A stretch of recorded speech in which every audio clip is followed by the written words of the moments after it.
Global yoga health care icon awards international yoga day 2025 celebrations Vamsi TV అధినేత ప్రముఖులు వంశీ ఆధ్వర్యంలో మరియు more foundation chairman doctor Andekar Srinivas నేతృత్వంలో కార్యక్రమం ఘనంగా జరిగింది. ఈ కార్యక్రమంలో పలువురు డాక్టర్లకు, యోగా గురువులకు, సమాజ సేవకులకు అవార్డులు ఇచ్చి ఘనంగా సన్మానించారు. ఈ సందర్భంగా నిర్వాహకులు మాట్లాడుతూ కార్యక్రమానికి సహకరించిన ప్రతి ఒక్కరికి కృతజ్ఞతలు తెలియజేశారు.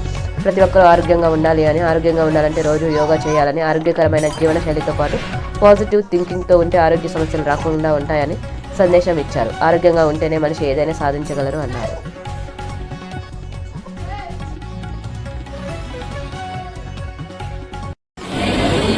అందరికీ నమస్కారం. This is Dr. Laksha. And firstly, I convey my direct respect to all the delegates and dignitaries who have come here and presented here, and to all the press and media delegates who have presented here. And thank you so much.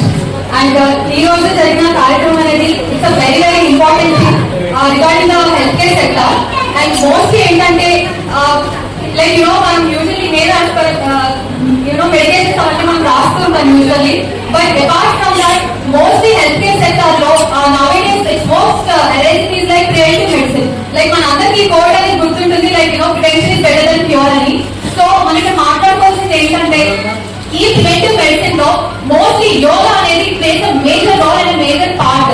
నేను as a doctor నేను చిన్నప్పటి నుంచి I'm very much connected to yoga and meditation. నేను everyday నేను చేస్తూ ఉంటాను. That's I got mostly connected sir. And ఇక్కడ ఏంటంటే ప్రతి ఒక్కరు కూడా